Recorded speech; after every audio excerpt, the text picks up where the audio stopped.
Hi guys, welcome back to my YouTube channel that is Swapna's tutorial. So ನೀವೇನು ನನ್ನ ಚಾನಲ್ಗೆ subscribe ಆಗಿಲ್ಲ ಅಂದರೆ ಪ್ಲೀಸ್ ಸಬ್ಸ್ಕ್ರೈಬ್ ಆಗಿ, ವೀಡಿಯೋಸ್ನ ಲೈಕ್ ಮಾಡಿ, ಶೇರ್ ಮಾಡಿ, ಹಾಗೆ ಕಮೆಂಟ್ ಮಾಡಿ. ಸೊ ಇವತ್ತು ನಾನು ಮಾಡ್ತಿರೋ ಸಬ್ಜೆಕ್ಟ್ ಯಾವುದು ಅಂದರೆ ಫೋರ್ತ್ ಸೆಮ್ BComನ ರಿಸರ್ಚ್ ಮೆಥಡಾಲಜಿ ಅನ್ನೋ ಒಂದು ಸಬ್ಜೆಕ್ಟ್ನ ಎಕ್ಸ್ಪ್ಲೈನ್ ಮಾಡ್ತಿದ್ದೀನಿ. ಸೊ ಅದರಲ್ಲಿ ಚಾಪ್ಟರ್ 5 ಬಂದುಬಿಟ್ಟು data analysis and report writing ಅಂತ ಹೇಳಿ ಈ ಒಂದು ಚಾಪ್ಟರ್ನ ಈ ಒಂದು ವಿಡಿಯೋದಲ್ಲಿ ಎಕ್ಸ್ಪ್ಲೈನ್ ಮಾಡ್ತಾ ಹೋಗ್ತೀನಿ. ಓಕೆನಾ? ಈ ಒಂದು ಚಾಪ್ಟರ್ ರಿಲೇಟೆಡ್ ನಾನು ಡೇಟಾ ಅನಾಲಿಸಿಸ್ನ ಈ ಒಂದು ವಿಡಿಯೋದಲ್ಲಿ ಎಕ್ಸ್ಪ್ಲೈನ್ ಮಾಡ್ತಾ ಹೋಗೋಣ. ಓಕೆನಾ? ಏನಿದು ಡೇಟಾ ಅನಾಲಿಸಿಸ್? ನೋಡಿ, ಇಲ್ಲಿ ಕೊಟ್ಟಿರೋದು ಯಾವ ರೀತಿ ಇದೆ ಅಂದರೆ ಡೇಟಾ ಅನಾಲಿಸಿಸೇ ಡಿಫ್ರೆಂಟ್ ಟಾಪಿಕ್ಕು ಆ್ಯಂಡ್ ರಿಪೋರ್ಟ್ ರೈಟಿಂಗ್ಗೆ ಡಿಫ್ರೆಂಟ್ ಟಾಪಿಕ್. ಓಕೆನಾ? ಸೊ ಇವಾಗ ನಾವು ಕಂಪ್ಲೀಟ್ ಡೇಟಾ ಅನಾಲಿಸಿಸ್ ಬಗ್ಗೆ ನೋಡ್ತಾ ಹೋಗೋಣ. ನೆಕ್ಸ್ಟ್ ವಿಡಿಯೋದಲ್ಲಿ ನಾನು ರಿಪೋರ್ಟ್ ರೈಟಿಂಗ್ ಬಗ್ಗೆ ನೋಡ್ತಾ ಹೋಗೋಣ. ಓಕೆನಾ?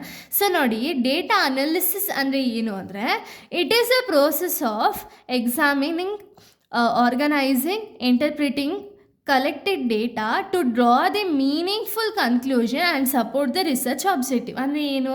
ಸೊ ಇದು ಬಂದುಬಿಟ್ಟು ಆಲ್ರೆಡಿ ಇವಾಗ ನಾವು ಇನ್ಫಾರ್ಮೇಷನ್ ಅನ್ನೋದನ್ನ ಕಲೆಕ್ಟ್ ಮಾಡಿರ್ತೀವಲ್ವಾ. ಮೇ ಬಿ ಇದು ಪ್ರೈಮರಿ ಡೇಟಾ ಆಗಿರ್ಬೋದು, ಸೆಕೆಂಡರಿ ಡೇಟಾ ಆಗಿರ್ಬೋದು, ಇದರಿಂದ ನಾವು ಇನ್ಫಾರ್ಮೇಷನ್ ಅನ್ನೋದನ್ನ ಕಲೆಕ್ಟ್ ಮಾಡಿರ್ತೀವಿ.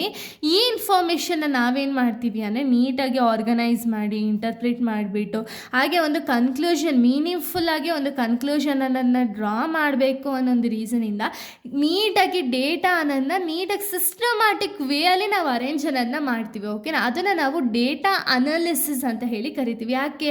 ಒಂದು ಮೀನಿಂಗ್ಫುಲ್ ಕನ್ಕ್ಲೂಷನ್ ಅನ್ನೋದನ್ನ ತಗೋಬೇಕು ಅಥವಾ ಮೀನಿಂಗ್ಫುಲ್ ಕನ್ಕ್ಲೂಷನ್ ಅನ್ನೋದನ್ನ ಮಾಡಬೇಕು ಅನ್ನೋ ಒಂದು ರೀಸನ್ಗೆ ಪ್ರಾಪರಾಗಿ ಆರ್ಗನೈಸ್ ಮಾಡಿ, ಇಂಟರ್ಪ್ರಿಟ್ ಮಾಡಿಬಿಟ್ಟು ಒಂದು ಪ್ರಾಪರಾಗಿ ಒಂದು ಕನ್ಕ್ಲೂಷನನ್ನು ಕೊಡ್ತೀವಿ. ಓಕೆನಾ? ಸ್ಟೆಪ್ಸ್ ಇನ್ ಡೇಟಾ ಅನಾಲಿಸಿಸ್, ಯಾವುದಾದೆಲ್ಲ ಸ್ಟೆಪ್ಸ್ ಇದೆ ಒಂದು ಡೇಟಾ ಅನಾಲಿಸಿಸ್ನ ನಾವು ಮಾಡ್ತಿದ್ದೀವಿ ಅಂದರೆ ಏನೇನೆಲ್ಲ ಸ್ಟೆಪ್ಸ್ ಇದೆ ಅಂತ ಹೇಳಿ ನೋಡೋದಾದರೆ ಫಸ್ಟ್ ಒನ್ನು ಎಡಿಟಿಂಗ್. ಓಕೆನಾ? ಏನಿದು ಎಡಿಟಿಂಗ್ ಅಂದರೆ ಏನು? Checking error in the collected data. ಅಂದರೆ ಏನು? ಆಲ್ರೆಡಿ ನಾವು ಕಲೆಕ್ಟ್ ಮಾಡಿರ್ತೀವಲ್ಲ ಡೇಟಾ, ಆ ಡೇಟಾದಲ್ಲಿ ಏನಾದ್ರು ಎರರ್ಸ್ ಇದೆಯಾ ಅಂತ ಹೇಳಿ ನೋಡಿಬಿಟ್ಟು ಅಲ್ಲಿ ಎಡಿಟಿಂಗ್ ಅನ್ನೋದನ್ನ ನಾವು ಮಾಡಬೇಕು. ಓಕೆನಾ? ಅದನ್ನು ನಾವು ಎಡಿಟಿಂಗ್ ಅಂತೀವಿ. Next coding. ಕೋಡಿಂಗ್ ಅಂದರೆ ಏನು?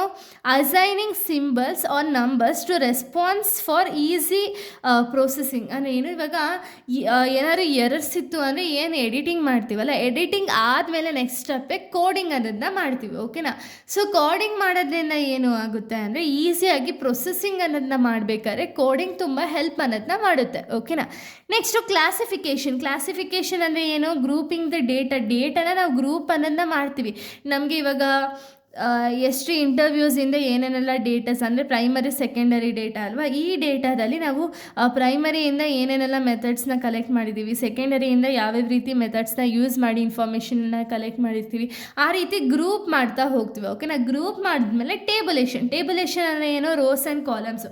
ಇಲ್ಲಿ ಏನು ನಾವು ಗ್ರೂಪ್ ಮಾಡಿರ್ತೀವಲ್ಲ ಡೇಟಾ, ಅದನ್ನು ನಾವು ಟೇಬಲ್ ಫಾರ್ಮ್ಯಾಟಲ್ಲಿ ರೆಪ್ರೆಸೆಂಟ್ ಅನ್ನೋದನ್ನ ಮಾಡ್ತೀವಿ. ಯಾಕೆ ಅಂದರೆ ಬೇಗ ಈಸಿಯಾಗಿ ಇವಾಗ ಈ ಡೇಟಾನ ಇನ್ನೊಬ್ಬರು ತೊಗೊಂಡು ಅವರ ರಿಸರ್ಚ್ ಮಾಡಿದ್ರು ಕೂಡ ಈಸಿಯಾಗಿ ಇನ್ಫಾರ್ಮೇಷನ್ ಅನ್ನೋದು ಆಕ್ಸೆಸ್ ಆಗಬೇಕು ಅನ್ನೋದು ರೀಸನಿಂದ ನಾವು ಟೇಬುಲೇಷನ್ ಅನ್ನೋದನ್ನ ಮಾಡ್ತೀವಿ. ಇದಾದಮೇಲೆ ಸ್ಟ್ಯಾಟಿಸ್ಟಿಕಲ್ ಅನಾಲಿಸಿಸ್ ಅನ್ನೋದನ್ನ ಮಾಡ್ತೀವಿ. ಅಂದರೆ ಅಪ್ಲೈಯಿಂಗ್ ಸ್ಟ್ಯಾಟಿಸ್ಟಿಕಲ್ ಟೂಲ್ಸ್ನ ಯೂಸ್ ಮಾಡಿಕೊಂಡು ಸ್ಟ್ಯಾಟಿಸ್ಟಿಕಲ್ ಅನಾಲಿಸಿಸ್ ಅನ್ನೋದನ್ನ ಮಾಡಿದ್ಮೇಲೆ ಲಾಸ್ಟಲ್ಲಿ ಇಂಟರ್ಪ್ರಿಟೇಷನ್ ಅನ್ನೋದನ್ನ ಮಾಡ್ತೀವಿ. ಅಂದರೆ ಏನು?